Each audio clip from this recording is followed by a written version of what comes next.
Hey everyone, quick question. What happens if insurance companies start leaving Colorado in the same way they did in California? That's actually a thing? It could, and if it happens, it could impact every homeowner, buyers, and investors here in Summit County. So we're going to break that down today with that bombshell.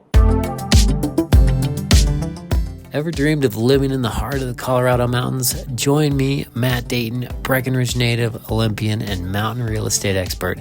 Here on the Ski Summit Show, we dive into everything you need to know about buying, investing, and living in iconic ski towns like Breckenridge, Frisco, and Keystone.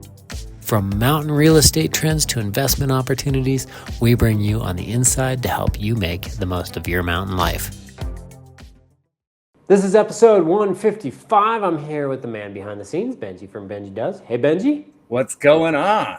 Hey, buddy. Thanks for being here. All right, what we got going on today is a tribute to a true Breckenridge legend. We've got a controversial issue and a bill that honestly doesn't totally make sense to me, and a market trend that could tell us what's coming up this summer, and two awesome ski condos with serious rental potential. So basically a little emotion, a little controversy, and a little money.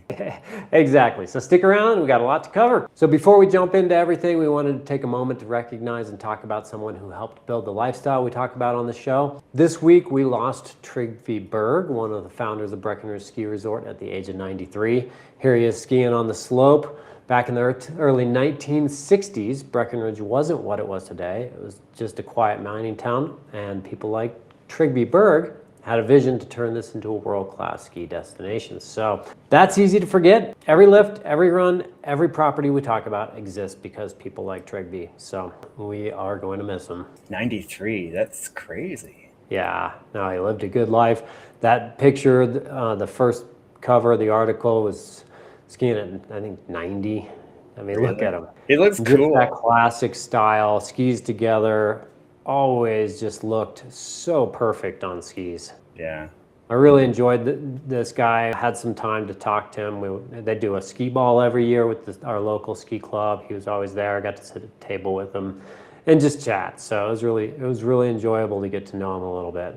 Neat man. Very cool. Yeah. So I'm ready. Well, that brings us to ski news, where we're talking about Colorado insurance policy debate. What is going on there? yeah, fun topic, talking about insurance. Everybody loves that, and lawmakers are trying again to deal with the rise in homeowner insurance costs. Which everybody agrees is a problem, obviously.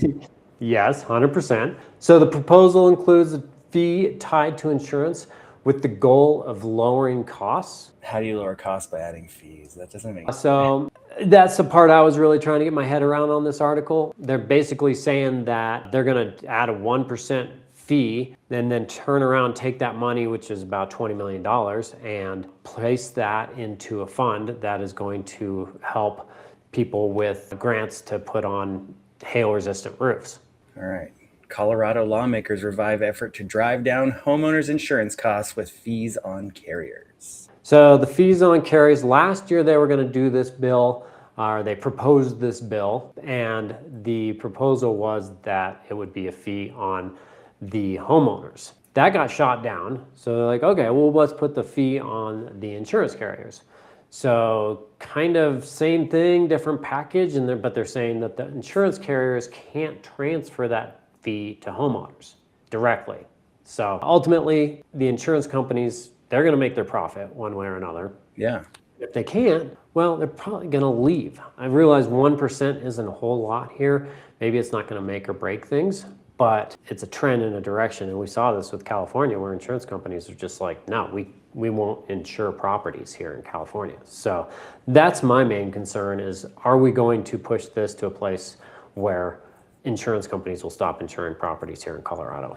So is that the worst case scenario? That's kind of, yeah, that'd be like the worst case scenario. Best case scenario, maybe it actually works and we start putting hail resistant roofs on, which is, we have wildfires up here. Denver has hail. Hail is like 25% of those premiums that we pay, which we don't get the hail up here. Wildfires is like very, very low compared to the loss from hail. So I guess maybe, get some tougher roofs on houses and drive our insurance costs. That's the hope, but I'm not so optimistic that that's going to be the case. Okay, so market in a minute. There's a pattern in our market that only shows up in really specific moments.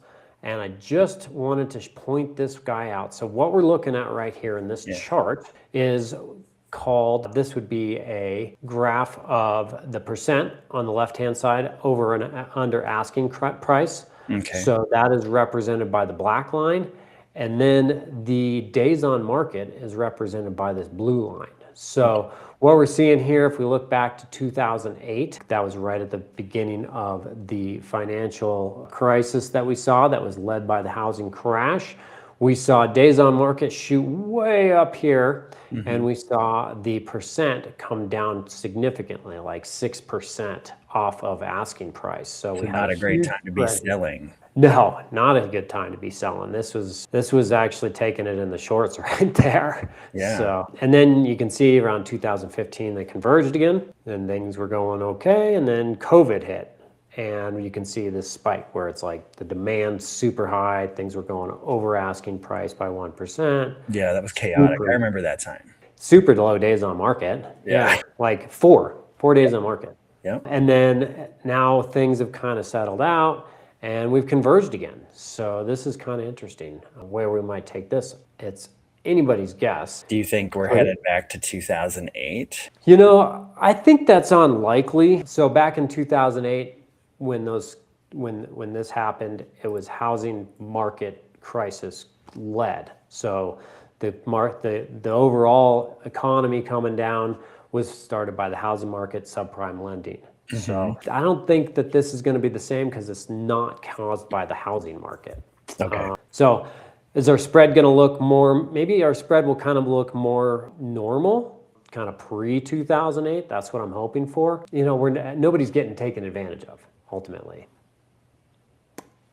If you look at those times in 2010, 2009, that huge spread, sellers were just like really getting hurt. They were getting taken advantage of, fire sales. And then you look at 2021, it's like buyers were waiving contingencies, waiving inspections, waiving appraisals, paying over asking price.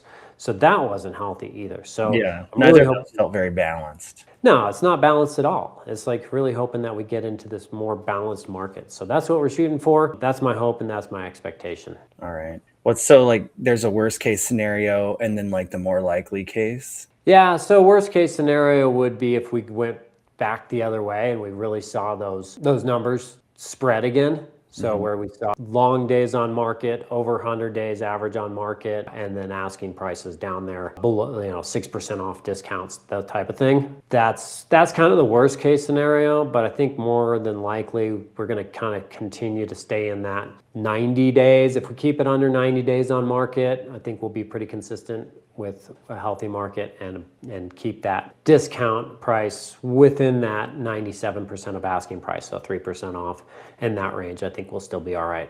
So gone are the days of just throwing a number out there and hoping for the best. Exactly. So we can do a little more healthy negotiation back and forth. That's why it's good to have a good agent on your side. Awesome. Well, that brings me to our listing of the week. And this week we've got 2 new ski condos in Keystone. For 135 Durkham Drive, Unit 8607 in Keystone, Colorado. So we're going to start with this 2-bedroom listing here in Keystone. We just brought on the market. This is close to the slopes. Gondola right over there. There it is. Super easy to access. That gondola just like hop, skip, and a jump right through the River Run Village. Great location. Just walk right over. Man, there's so much of the stuff on that map that's changed over the past couple of years. It's not even accurate anymore. No. I mean, there's condos stuff, things gone up. So here we are, totally updated, beautiful quartz countertops. Yeah, I was just going to mention those. Yeah, updated lighting, really pretty. Oh, look at that. The bunk bed fits in. I love me some bunk beds. Lovely bunk beds. That's a loft style living. So this one, great. Wake up, you got views of the slopes. This got this courtyard area with the pool down below. I really like this. Just great in the summertime. Yeah. And then in the winter, you can see across to the slopes. So that's pretty cool. Updated hallway stuff, ski lockers, exercise room. That's the River Run area. And then just a cool river rock fireplace that you can cozy up next to. Right there in the lobby, pool table. Yeah, good spot. Expedition Station. This one's listed for $835,000. And then the other one that we've got here, this is 53 Hunky Dory Court, Unit 8875 in Keystone. So bringing this one on, also very similar, but a little bit of a different animal. This is a 1-bedroom, right close to the gondola, even closer to the gondola. Much closer, so, yeah. So you're just gonna walk over there, super quick, easy. You got the new Kindred Resort that's right there. So you got the restaurants and shops that are in the Kindred. That's super close. And just a fantastic location. These properties, both of these do fantastic with short-term rentals. So this one, updated, kind of more of a mountain contemporary look. There's your views, updated granite countertops, dark walnut stained cabinets, ready to go. And this one's really cool because you wake up in the morning, you got that view corridor right through that gap right there through the lifts. So pretty cool and totally updated. This is all the common areas. They've redone the common area spaces. Great pool. You got the water slide, which is super fun for kids at heart. You got the movie theater. Yeah, really nice job they did. Look at on that. There's like a play place. You get to hang out. Cool. Oh, and there's a slide in the pool. That's awesome. Yeah, this is one of my favorites. So Springs at River Run and Keystone, kind of a sleeper one, you know. I think a lot of people miss these, but this one is great. $670,000, ready to go, turnkey, includes everything. You could just buy it and rent it. So, and get that place that you could get out of the heat in the summer. It's nice and cool up here when you're smoking down in Denver or Texas or wherever you are. Yeah, very cool. All right. Well, that's all I've got for this week. Awesome. Thanks so much. If you're thinking about buying or selling or just try to make a sense of what's happening in this market, we'd love to help. Please reach out. And thanks so much for being here.